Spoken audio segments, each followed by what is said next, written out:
Hey everyone, Jeff Mackerlin here, and today I want to show you one of the most useful chord concepts I've ever come across.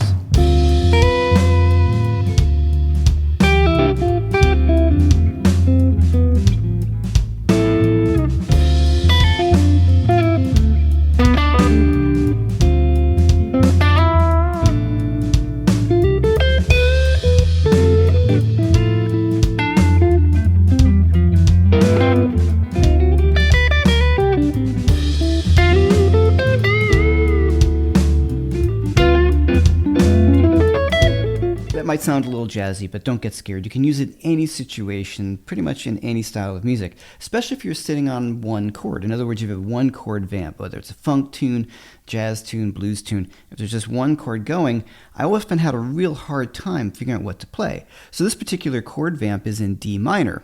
When I was younger, I would just maybe strum a D minor 7 chord. Yeah. No. So what am I doing? Well, I'm taking a D Dorian scale and I'm harmonizing it in fourths. So before you kind of freak out, Dorian fourths, don't worry about it. If you use the link above or below, I have tab and notation and chord diagrams for each fingering I'm going to give you. So you just need to start to learn the fingerings. The theory can catch up later, but once you start getting the sound in your head, it's going to be very familiar. I first heard this sound unknowingly was when I first started listening to the Allman Brothers. You can hear this in some of their tunes. Memory of Elizabeth Reed, this kind of thing is super useful. Where I first consciously heard it was from Miles Davis, the tune called So What, off of the Kind of Blue record. If you're not familiar with that record, I highly recommend you listen to that. It's a great entry to jazz. As I got deeper into jazz, the piano player McCoy Tyner, who played with the John Coltrane Quartet, was the guy really got into this from. So a lot of those tunes were modal, one chord vamps, and they would go off into the stratosphere. And this is one of the key things that McCoy would do when he was playing piano supporting Coltrane's soloing.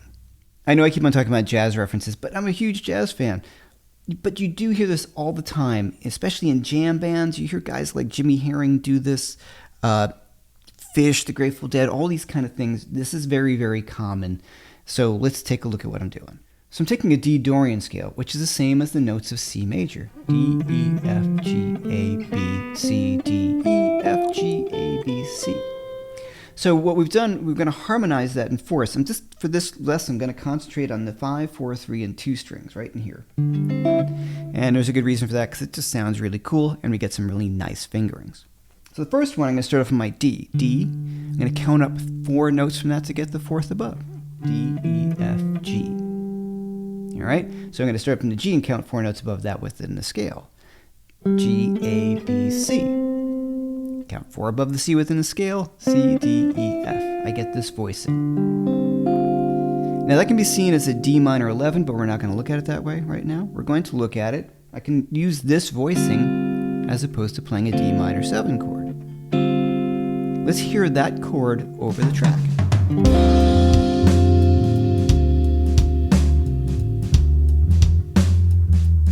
If I play D minor 7, I much prefer that sound. I think it just sounds cool and open and a little more interesting than that. All right, so how do I get the rest of these chords? Very simple. I'm going to go from one note of the D Dorian scale, same notes as C major, no sharps or flats, and I'm going to move each note of this voicing up to the next note of the scale on the same string. I'm going to move each note of this voicing up to the next note of the scale on the same string. You can do this for any scale. More on that later in other videos. So this D moves up to E. This G moves up to A. The C moves up to the D. The F moves up to the G. Same fingering.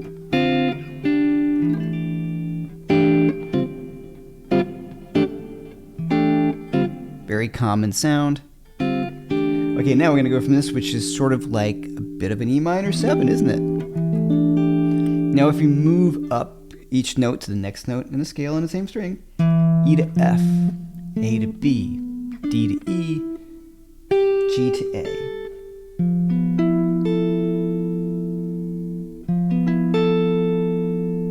There are names for all these if you want. This could be seen as F major 7 flat 5. There's an F major 7 chord. There's my 5th, and I flat it. Okay, but the names can get in the way of playing the chords, right? F major 7 flat 5, what? Just if you're thinking of it as modal kind of cool sound you can get, you don't need to know the names of the chords just yet. I don't think of this as F major 7 flat 5 when I'm using it. I hear it as this cool modal sound and I let my ears control where I want to go. All right, so from this voicing, F major 7 flat 5, F moves up to G, B moves up to C, E moves up to F, and this A moves up to B. Kind of like our G7. Bring that down there. Now to keep going, G to A, C to D, F to G, B to C. Okay, almost there. A to B, D to E, G to A, C to D. Same voicing again. Now our last new voicing. The B moves up to the C, E to F, A to B, and it's D to E. So we get this. A new fingering. Back up to the original one. So let's go through those really slowly.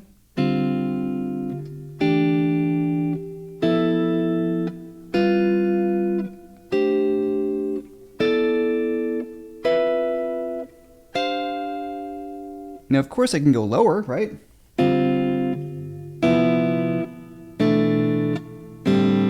But sometimes when you get really low down in the fingerboard, it sounds like you're just kind of strumming some open string. So that register can make these work better or for worse. It all depends on what you're playing and the sound that you want.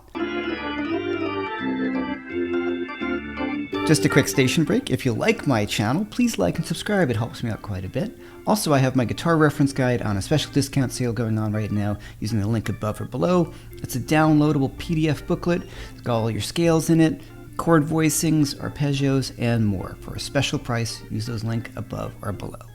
Now let's hear those voicings over the track.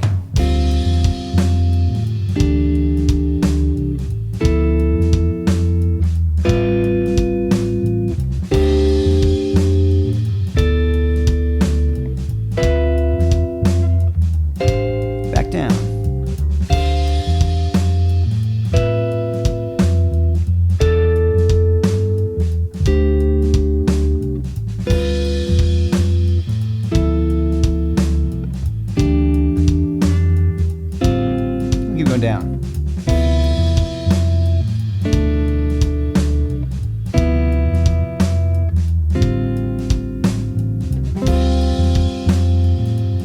So as you listen to that, I think there's some pretty cool sounds going on there. Well, there definitely are some cool sounds going on there. So how would I use this? Well, a cool way to just start is to just maybe do 3. All right, so our first one, I'm going to go up and down those so you can just start to kind of hear how that sounds.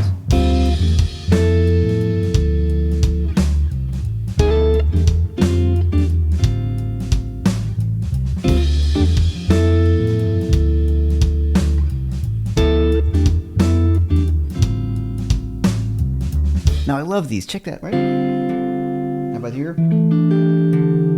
That sounds awesome. How cool is that? It's all great. And they all have different sounds. You can hear this jazzier element, which is really useful. If you play in a jam band, you need to know how to do this. Oh, let's go a little further now. I'm going to play all the chord voicings. I'm going to kind of just mess around and see what I come up with. I'm going to improvise.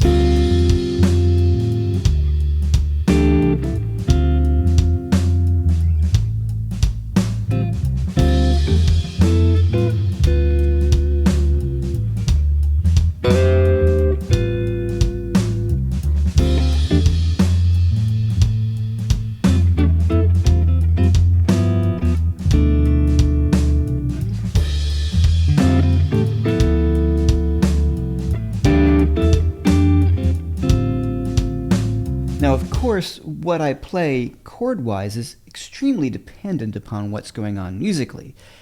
If someone's singing, I might throw in less. If there's a soloist going and we're building things up higher, I'm going to throw in more to be more supportive.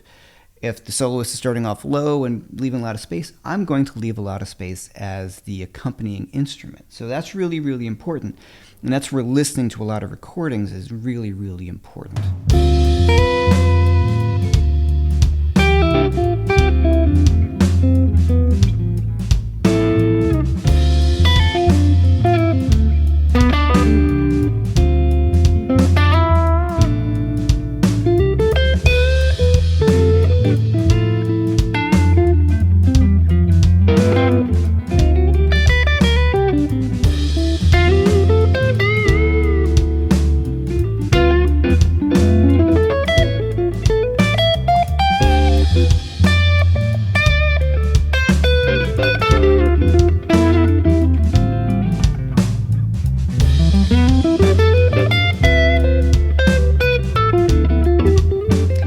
technically what I'm doing for us guitar players, I'm doing a lot of hybrid picking, or I'm just using my fingers.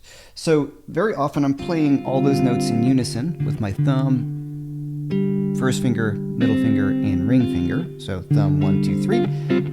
And I often put my pick right here, just between my first finger and my second finger. I really like the piano-istic sound we can get from that, as opposed to, nothing wrong with that, but it's pretty sharp this way. I feel like I've got a little more dynamics, a little warmer, feels a bit more like a piano player. I can also do a bit of a roll.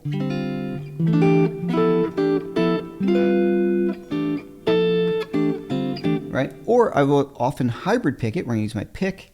And here, when I do that, my pick gets the bottom 2 notes as a downstroke, and then my middle finger and my ring finger get the third and second string.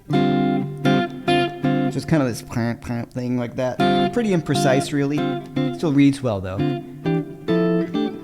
Or I think I like the sound of the fingers the most. It's a little bit warmer and thicker sounding, but I'll do both.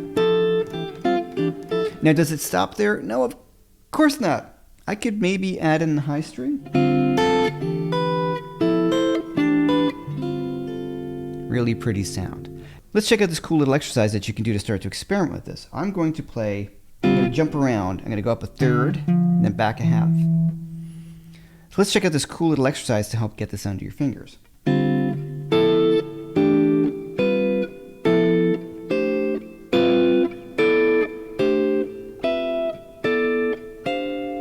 So I'm going up a third in the scale, so I'm starting on the D, go to the F, then back down, half step, or back down to the note previous, up a third from that. So it's basically...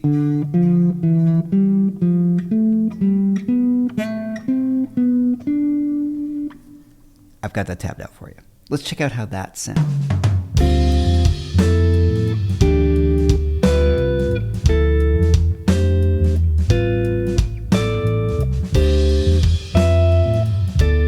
Now, of course, I'm only scratching the surface of what can be done with this particular concept.